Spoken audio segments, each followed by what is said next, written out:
சுவாமியே ஐயப்பனாக காட்சி தருகிறார். சுவாமியே பகவானே சரணமையப்பா, அலங்கார பிரியனே சரணமையப்பா.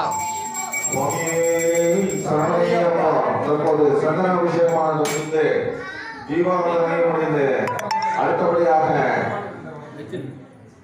பூராண நட்சத்திரத்துக்கு உகந்த மீண்டும் வேலைக்கான அபிஷேகமானது நடைபெற இருக்கின்றது. அபிஷேகம் மிகவும் சிவனுக்கு உகந்த அபிஷேகம். சிவனை பாலகன் ஆகிய நடைபெற்றுக் கொண்டிருக்கின்றது. இந்த வெள்வெளியானது நமது உடல் ஆரோக்கியத்தில் பெரும் பங்கு வகிக்கக்கூடியது. எந்த இருதய நோய்கள் இருந்தாலும் இந்த வெள்வெளியானது சரி செய்து விடும் என்பது விஞ்ஞானபூர்வமான உண்மை. அதனால் இந்த வெள்வ விதையை வைத்து நாம் அபிஷேகம் செய்யும் போது அதற்குண்டான பலன்களை நாம் பெற்றுக்கொள்ளலாம்.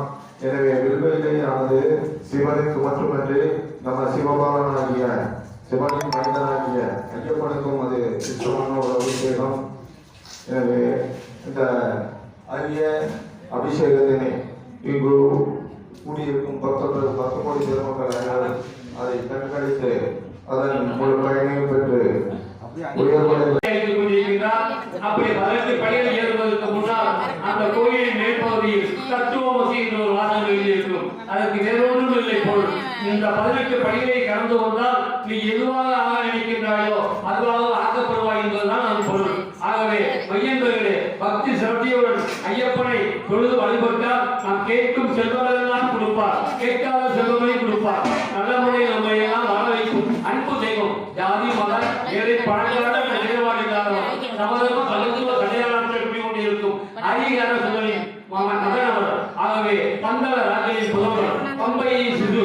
ஆகவே அவர் உபரிக்கால் பிடித்தவர், மூழ்கை அடிப்பவர், எங்கும் நிறைந்தவர், ஏகாந்த வாத்தியவர், பொன்னாம்பல வாத்தி ஜோதி. சுவாமியே சரணமையப்பா. அடுத்தபடியாக அபிஷேகமானது நடைபெற்றுக் கொண்டிருக்கின்றது. இது உத்திராடம் நட்சத்திரத்துக்கு ஏற்ற நட்சத்திர அபிஷேகம்.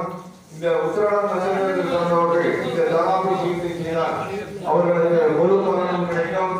எனவே இந்த அபிஷேகத்தை அனைத்து உத்திராட நட்சத்திரத்தில் பிறந்த மெய்யன்பர்கள் அனைவரும் செய்து இதில் அபிஷேகம் செய்து அதன் முழு பயனையும் பெற்று உயிர்மாறு கேட்போகின்றேன்.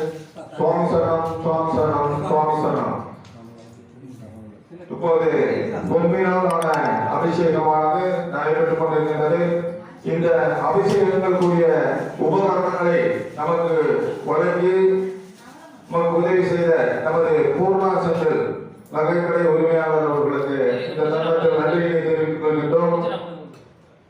இந்த அருமையான கண்கொள்ளா காட்சியினை நாம் கண்டுகளிக்க உதவி அவர்களுக்கு மீண்டும் ஒருவரை நன்றி தெரிவித்துக் கொண்டு இந்த அருமையான கண்கொள்ளா காட்சியை கண்டுகளிக்குமாறு கேட்டுக்கொள்கின்றோம். சுவாமி சரணம், சுவாமி சரணம், சுவாமி சரணம். ஓம் சுவாமியே அன்பார்ந்த மையன்பர்களே, எந்த ஒரு பொருளிலும் நாம் ஈடுபாடு இருப்பது அதன் வெளிப்பாடுகளை காண்பதுதான் தெரியும்.